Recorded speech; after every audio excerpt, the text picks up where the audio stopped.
Kanchan Gupta, since you have such a deep understanding of how this government functions and thinks, your sense of the absence of a full majority for the BJP and the impact this can have on the reform agenda the government and the Prime Minister would have ideally liked to pursue?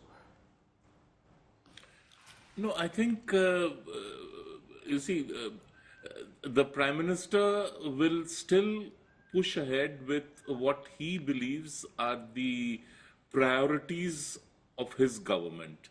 And a big space in that list of priorities would comprise social infrastructure.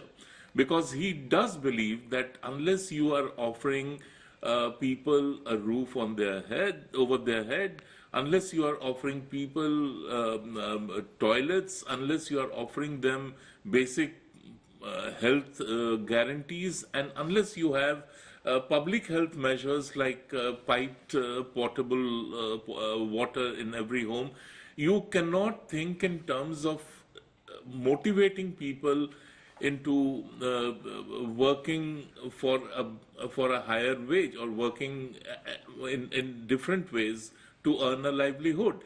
But more importantly, I think the Prime Minister has stood firm that this whole, and no offense is intended, but this whole thing, ki vote for me and you will get takatak 1,000 rupees in your account, or vote for me because I am giving you 1,200 rupees or 1,000 rupees. I mean, it's very sad. I mean, are we dumbing down the aspirations of our people to a level? And I got to see it in West Bengal, where I come from, that people are now happy, or at least the women are now happy, that they are getting 1,200 rupees if they are SC/ST, or 1,000 rupees if they are non-SC/ST per month in their account. So is that all you aspire for, those 1,000 rupees? No, my baap sarkar. Praveen Chakravarti, I'm out of time, so let's have a final and lastly, and just 5 seconds, I mean, this whole Dole culture, again, you need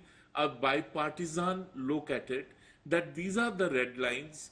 This is where welfarism ends and this is where Dole begins. Okay. And let everybody come on board, and I think that by itself would change the atmosphere. Final words, Praveen Chakravarti. Business Today did a story where we calculated how much the outgo could be. It's almost 1/4 of the total budget estimate for revenue for this year.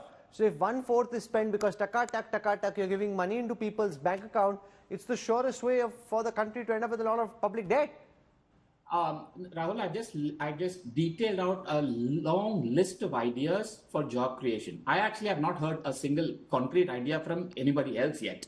So while you can keep talking about taka, whatever the welfare is, I've just detailed out a long list of ideas. We can debate whether they're good, bad, all of that. But let's talk about real ideas. The second important thing that does not come up, which I really you keep dodging this question, which makes me wonder whether you agree with the idea of taka out, or given your background, you yourself don't seem convinced about it, which is why this is the third time you dodged the question.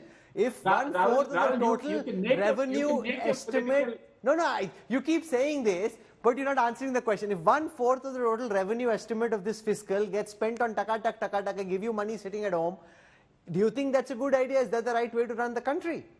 Let us talk about what is needed. Like I said, the biggest issue facing the country is jobs emergency, and we have a few ideas. We must focus on growth, absolutely. If you focus on growth, your tax, first of all, tax to GDP has to go up. That is how you get more revenues.